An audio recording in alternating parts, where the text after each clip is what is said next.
விஜய் எப்போ அரசியலுக்கு வந்தாரோ அப்போலேருந்து அரசியல் களம் பரபரப்பாகிட்டே தான் இருக்குது. விஜய் அரசியலுக்கு வந்த உடனே என்ன சொன்னார் அப்படின்னு பார்த்தீங்கன்னா, ஆட்சியிலும் பங்கு அதிகாரத்திலையும் பங்கு அப்படின்னு சொன்னார். அப்படி சொல்லி எல்லா கட்சிகளையும் கூட்டணிக்கு வரவங்க வரலாம் அப்படின்னு அழைப்பு விட்டார். ஆனால் விஜய் அவர்களுக்கு எவ்வளோ சதவீதம் ஓட்டு வரும் அப்படின்னு எந்த கட்சியினராலும் கணிக்க முடியலை. ஸோ இவர் கொள்கை நிலைப்பாடு கரெக்டாக இருப்பாரா, கொள்கை கரெக்டாக பேசுவாரா, இவர் எப்படி செயல்பட போகிறாருன்னு பல பேருக்கு பல கேள்வி இருந்துச்சு. ஸோ அதனால் என்ன பண்ணாங்க அப்படின்னா, யாருமே அவரோட குரலுக்கு செவி சாய்க்காமல் அவரை யாருமே கட்சி கூட யாருமே இணையலை. ஸோ இப்படி போயிட்டு இருந்த டைமில் யாருமே வரலன்னு 234 தொகுதியிலையும் விஜய் அவர்கள் கேண்டிடேட் போடுறாரு. அந்த கேண்டிடேட்டுமே கடைசி நேரத்தில் இழுபறியாக போய் கடைசியில் 234 தொகுதிக்கும் கேண்டிடேட் போட்டு எலெக்ஷன் நடக்குது. எலெக்ஷன் முடிஞ்சதுக்கப்புறம் தான் ஒரு அதிர்ச்சியான நியூஸ் தமிழ்நாட்டு மக்களுக்கே வருது. என்னன்னு பார்த்தீங்கன்னா, விஜய் அவர்கள் அதிகப்படியான சீட்டை ஜெயிச்சிடறாரு. அதாவது 108ங்கிற கணக்கில் அவர் ஜெயிச்சிடறாரு. 108ங்கிற வந்தவருக்கு 118 கிடைக்காம போயிடுச்சு. ஸோ ஒரு 10 சீட் இடிக்குது. அப்படிங்கிற காரணத்தில் அவர் என்ன பண்ணுறாரு அப்படின்னா, எல்லா சைட்லேயும் சரி, திமுக சரி அதிமுக சரி எல்லா சைட்லேயும் கூட்டணி கட்சிகளை அழைக்கிறாரு. அதில் திமுக சைடில் மட்டும்தான் என்ன பண்ணுறாரு அப்படின்னா, அதிகாரப்பூர்வமாக போய் சந்தித்து எல்லாம் கூப்பிட்டது எல்லாமே. பட் அதிமுக சைட்லேயும் பேச்சுவார்த்தை போயிருக்கு. அதிமுக கட்சியும் உடைச்சிருக்காரு. அதே மாதிரி அமமுகவையும் தூக்கியிருக்காங்க.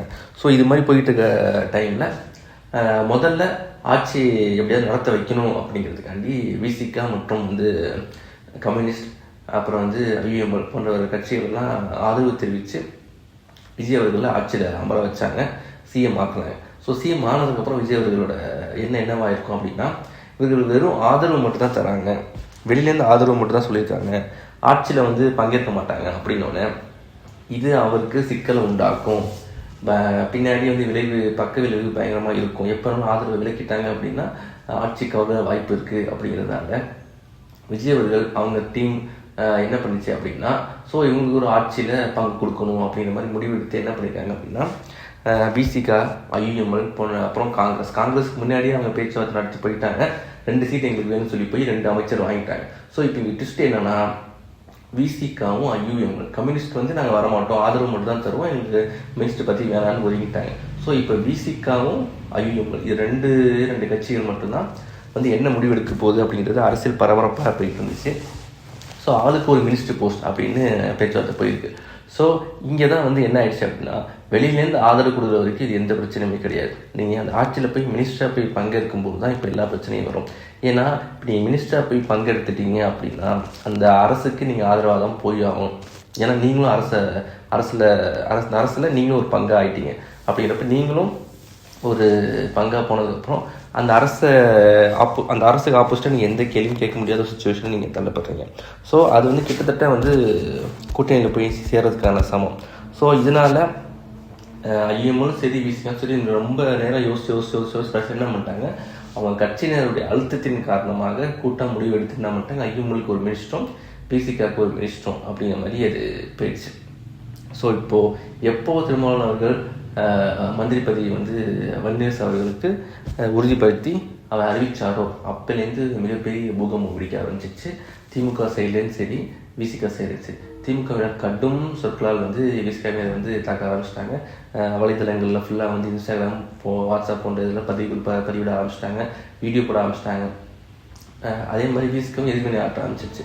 ஏற்கனவே திமுக விசிகாவும் தோழமை கட்சியில் இருந்த இதுலேருந்தே இப்போதைக்கு நல்ல உறவு தான் போயிட்டுருக்கு. ஆனால் இந்த ஒரு நெருடல் காரணமாக விசிகாவுக்கும் திமுகவுக்கும் ஒரு விரிசல் ஏற்பட்டுருச்சு. விசிகா கலந்து முடிவெடுத்ததுக்கப்புறம் அவங்க விஜய் கூட்டணியிலே இப்போ இணைய போகிற மாதிரி தான் அவங்க பேசிக்கிட்டு இருக்காங்க. மந்திரி பதவி வாங்கிட்டாலே ஆல்மோஸ்ட் இணையதுங்கிற மாதிரி தான் கணக்கு. ஸோ இப்படி போயிட்டு இருக்கப்போ திமுகவிலும் கடும் எதிர்ப்பு வந்துக்கிட்டு இருக்கு. எங்கே பார்த்தாலும் விசிகா திருமாவளவன் பதவிக்காண்டி அவர் போயிட்டாருன்னு பேசிக்கிட்டு இருக்காங்க. ட்ரோல்ஸ் பல போட்டுட்டு தான் இருக்காங்க. திருமாவளவன் அவர்கள் விஜய் அவர்களை ஆர்எஸ்எஸ் பெற்ற பிள்ளைகள் அப்படின்னு அந்த திராவிகனாக ஆர்எஸ்எஸ் பெற்ற குழந்தைகள் அப்படின்னு திருமாவளவன் பல பேட்டிகளில் சொல்லியிருக்காரு. ஸோ இப்போ அரசோட பிள்ளைகளுக்கு நீங்கள் உடந்தையாக போகிறீங்களா, நீங்கள் அமைச்சரவையில் உங்கள் கட்சியினர் பங்கெடுக்கிறாங்களா, நீங்கள் போய் கூட்டணிக்கு போகிறீங்களா, உங்கள் கொள்கைக்கு எதிரானது அப்படின்னு திமுக காரங்க கடுமையாக விமர்சிச்சுட்டு இருக்காங்க. ஏற்கனவே திருமாவளவன் பேசிய வீடியோ ஆடியோ அது மட்டும் இல்லாமல் வன்னியரசு அவர்கள் விஜயை தாக்கி பேசின வீடியோ ஆடியோ எல்லாத்தையுமே எடுத்து போட்டு வலைதளங்களில் ட்ரோலாக பண்ணிக்கிட்டு இருக்காங்க திமுகவினர். அதே மாதிரி விசிகாலையும் எங்களுக்கான அங்கீகாரத்தை நீங்கள் கொடுக்கல, நீங்கள் கொடுத்துருந்தீங்கன்னா நாங்கள் ஏன் போகிறோங்கிற மாதிரி விசிகா தரப்புலையும் வந்து எங்களுக்கு உரிய சீட்டுகளும் அங்கீகாரமும் நீங்கள் கொடுக்கல, ஆட்சி இருப்பாங்க அதிகார பங்குங்கிறது எங்கள் இது நிலைப்பாடு, அது திமுகவில் எங்களுக்கு கிடைக்கல, அதனால் எங்களுக்கு எங்கே கிடைக்குதோ அங்கே நான் போகிறோம் அப்படின்னு விசிகார்கள் சொல்லிட்டுருக்காங்க. ஆனால் உண்மையிலே பார்க்க போனால் யாருக்கு வந்து உண்மையிலே அது நேர்மையான ஆர்வம் அப்படின்னு பார்த்தீங்கன்னா கண்டிப்பாக விசிகா திருமாவளவன் இந்த முடிவெடுத்து மிகவும் தவறான ஒரு முடிவு தான். என்ன காரணம் அப்படின்னா, உங்கள் ஆட்சியில் பங்கு அதிகாரத்து பங்கு வேணும் அப்படின்னா தாவைக்கா கூப்பிட்டப்பே நீங்கள் போயிருக்கணும். தாவைக்கா கூப்பிட்டு நீங்கள் போயிருந்தீங்கன்னா அது கரெக்ட். ஆனால் தாவைக்கா வந்து கூப்பிட்டப்ப நீங்கள் போகாமல் அப்போது ஆட்சியில் பங்கு அதிகாரத்து பங்கு திமுக சொல்லவே இல்லை. அதோட இதில் நிலைப்பாட்டிலே கிடையாது. அது தெரிஞ்சு தான் நீங்கள் வந்து திமுகவோட பயணிச்சிங்க. இந்த தேர்தலில் கூட திமுக வந்து அதை ஒத்துக்கவே இல்லை. அது தெரிஞ்சு தான் நீங்கள் சீட்டு வாங்கி நின்று 2 சீட் ஜெயிச்சதுக்கப்புறம் இப்போ விஜய் அவர்களோடு சேர்ந்தால் உங்களுக்கு அதிகாரத்தில் பங்கு கிடைக்கணுன்னு இப்போ நீங்கள் வந்து விஜய்கிட்ட போகிறதுங்கிறது கண்டிப்பாக தவறான ஒரு விஷயம். இது சந்தர்ப்பவாத அரசியல் தான். இதுக்கு திருமாவளவன் அவர்கள் என்ன சொல்லி அதை ஈடுகட்டினாலும் சரி, முட்டு கொடுத்தாலும் என்ன பேசினாலும் யாராலையும் அக்செப்ட் பண்ணவே முடியாது. எல்லாருக்கும் வெளிப்படையாக தெரியும் இது பதவிக்காண்டி நீங்கள் போனது தான், வேறு எந்த ஒரு ரீசனும் கிடையாது. உண்மையிலேயே உங்களுக்கு கொள்கை பற்றோ இல்லை ஆட்சியில் பங்கு அதிகாரத்து பங்கு வேணும் அப்படின்னா நீங்கள் முதலே போயிருக்கலாம்.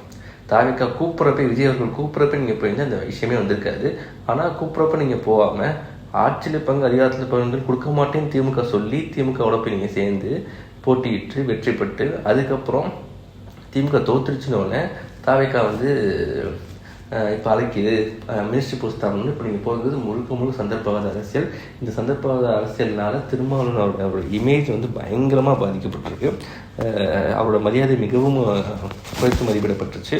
அவரோட கொள்கையும் கேள்விக்குறியாக போயிடுச்சு. இது மாதிரி சந்தர்ப்பவாத அரசியலை திருமாவளவர்கள் இப்படி பண்ணதுனால இனிமேல் வருங்காலங்களில் எப்படி அவர் மேலே நம்பிக்கை வரும்? எந்த நம்பிக்கை அவர் மேலே வராது. அவரோட நம்பிக்கை வந்து இறங்கிடுச்சு. இவன் விசிகாவினரே பல பேர் அதிருப்தியில் இருக்காங்க. திமுக வந்து மிகவும் வருத்தத்தில் இருக்குது. ஸோ இது என்ன சொல்லி திருமாவளவன் ஈடுகட்டினாலும் அது வராது. திருமாவளவன் அவர்களுடைய நம்பகத்தன்மை முற்றிலும் வந்து கேள்விக்குறியாயிடுச்சு. இனிமேல் திருமாவளவன் எந்த முடிவு எடுத்தாலும் இவர் எப்படி வேணாலும் மாறலாம், சந்தர்ப்பவாதி அப்படிங்கிற மாதிரி தான் திருமாவளவன் மேலே அந்த குற்றச்சாட்டு எழும். இதுதான் நிதர்சன உண்மை. ஸோ வந்து மிகவும் தவறான விஷயத்தை திருமாவளவன் பண்ணிட்டாரு. இது வந்து வரலாற்றை வந்து கண்டிப்பாக திரும்பி பார்க்குறப்போ இது ஒரு பிளாக் மார்க்காக இருக்கும் திருமாவளவன் அவர்களுக்கு. இது மாதிரி அவர் செஞ்சிக்கக்கூடாது. பொறுத்திருந்து 2029 தேர்தலையோ 2031 தேர்தலையோ தாவேக்காவோட கூட்டணி போய் நீங்கள் ஜெயிச்சு அதுக்கப்புறம் மினிஸ்டர் போஸ்ட்டை போய் உட்காந்துக்குங்க. யார் வேணாம்னு சொல்ல போகிறா? தேர்தலுக்கு முன்னாடி நீங்கள் கூட்டணி மாறிக்குங்க, யார் வேணாம்னு சொல்ல போகிறா? ஆனால் ஜெயிச்சதுக்கப்புறம் உடனே போய் கூட்டணி மாறி நீங்கள் மினிஸ்டர் போஸ்ட்டில் உட்காரது வந்து யாராலையும் ஏற்றுக்க முடியாது. ஏன்னா திமுகவினோட உழைப்பு அதில் இருக்குது, திமுகவினோட ஓட்டு அதில் இருக்குது. அப்படி இருக்கும்போது நீங்கள் அப்படி செய்கிறது வந்து கண்டிப்பாக அது நியாயம் கிடையாது, அறம் கிடையாது. ஸோ இதுக்கு முன்னாடி உங்கள் கொள்கை எதுவுமே வந்து செயல்படாது. அதெல்லாம் வேஸ்ட் தான். என்ன கொள்கையை பேசினாலும் ஒரு அறம் இல்லை, ஒரு நியாயம் இல்லை, ஒரு வந்து நேர்மை இல்லை அப்படின்னா அந்த கொள்கையே வேஸ்ட்டு தான். ஸோ வந்து திருமாவளவன் வந்து மிகப்பெரிய தவறு. ஸோ அதோட விளைவாக வந்து எல்லா சைட்லேருந்து திருமாவளவன் வந்து கிரிட்டிசைஸ் பண்ணிக்கிட்டு இருக்காங்க அந்த முடிவுக்காண்டி. ஸோ அதுக்கான பலனை திருமாவளவன் அவர்கள் அனுமதிக்க தான் போகிறாரு வருங்காலத்தில். தாவைக்காவுடன் கூட்டணி சேர்ந்தால் அது எந்த விதமான விளைவு ஏற்படும்னு இனிமேல் போக போக திருமாவளவன் அவர்களுக்கு புரியும். ஸோ இது ஒரு சைடு போயிட்டுருக்கப்போ திருமாவளவன் அவர்கள் வந்து ரீசெண்டாக பேட்டி கொடுக்குறாரு. என்ன பேட்டி கொடுக்குறாரு அப்படின்னு பார்த்தீங்கன்னா, நான் வந்து எல்லாத்தையுமே ஸ்டாலின் அவர்களிடம் சொல்லிவிட்டு தான் செய்கிறேன். ஸோ வந்து எங்களுக்கு வந்து இது வந்து என்னோட முடிவு கிடையாது, இது எங்கள் கட்சியினோட முடிவு, கட்சியினர் எடுத்த முடிவு நான் கட்டுப்பட்டு இருக்கேன், என்னோட முடிவுங்கிறது ஆதரவு மட்டும்தான், ஆட்சியில் போய் பங்கேற்கிறது எங்களோட முடிவு கிடையாது. ஸோ கட்சியினர் எல்லாரும் சொல்கிறது கட்டுப்பட்டு நான் இருக்க வேண்டிய சூழ்நிலை இருக்கேன். அதனால் எல்லா முடிவிலும் ஸ்டாலின் அவர்களும் சொல்லி தான் நான் வந்து எல்லாத்தையும் பண்ணிக்கிட்டு இருக்கேன் அப்படின்னு சொல்கிறாரு. ஸோ இனி வரும் தேர்தலில் எப்படி கூட்டணி என்ன தாவிக்கு இருப்பீங்களான்னு கேட்குறப்போ அது இனிமேல் தான் முடிவு பண்ணணும் அப்படிங்கிற மாதிரி அவர் சொல்கிறாரு.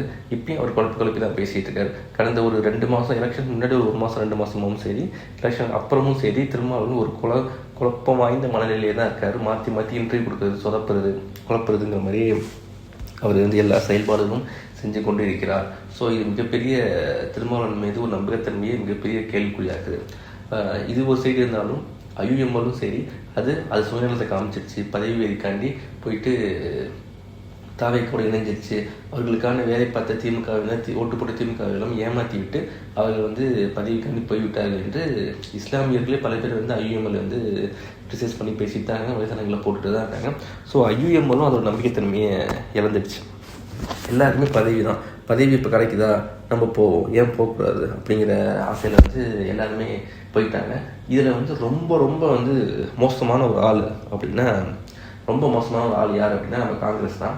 காங்கிரஸ் வந்து எப்படா ஓடுவோம், அதாவது காங்கிரஸ் வந்து முன்னாடியே தாவையை கூப்பிட்டுச்சு, அப்பயே காங்கிரஸ் போய்க்கலாம், ஆனால் தெரியாது, அதுக்கு வந்து ஆட்சியில் இருக்கிறது கூட இருக்கணும் காங்கிரஸ்க்கு, அவ்வளோதான். ஸோ இப்போ வந்து தேர்தலுக்கு முன்னாடி திமுக ஜெயிச்சிருங்கிற மாதிரி சுச்சுவேஷன் இருந்தாலும் திமுக ஓட்டிகிட்டு இருந்துச்சு. அப்புறம் ஜெயிச்சது வந்து தாவைக்கான்னு தெரிஞ்சிருச்சவங்க உடனே அடுத்த நாள் கூட அடுத்த கால் பண்ணி காங்கிரஸ் வந்து தாவைக்காடு ஓடிடுச்சு. ஸோ ஆட்சியில் யார் இருக்காங்களோ அவங்க கூட ட்ராவல் பண்ணும்போது காங்கிரஸோட ஒரு ரொம்ப கேவலமான ஒரு மட்டமான ஒரு அரசியல் முதுகில் குத்திக்கிட்டு திமுக வந்து முதுகில் குத்திட்டு காங்கிரஸ் வந்து தாவைக்கோட போயிடுச்சு. அது வந்து திமுகனாலும் ஏற்றுக்கொள்ளவே முடியவில்லை. அது வந்து முக்கியமான விஷயம் என்ன பார்த்தீங்க அப்படின்னா, நீங்கள் வந்து திமுக தலைவரான ஸ்டாலின் அவர்களை வந்து சந்திக்கவே இல்லை. ஜெயிக்க வச்சது ஸ்டாலின் அவர்கள், பிரச்சாரம் செஞ்சது திமுகவில், கூட நின்று வேலை செஞ்சு மக்களிடம் ஓட்டு வாங்கி திமுகவினர் போட்ட ஓட்டால் வாங்கி சீட்டை வச்சுக்கிட்டு எந்த ஒரு நன்றியும் தெரிவிக்காமல் தாவேக்காவோட போய் இணைஞ்சு நீங்கள் இப்படி இருக்கிறது வந்து எல்லாருக்கும் மன உளைச்சலை ஏற்பட்டுருச்சு.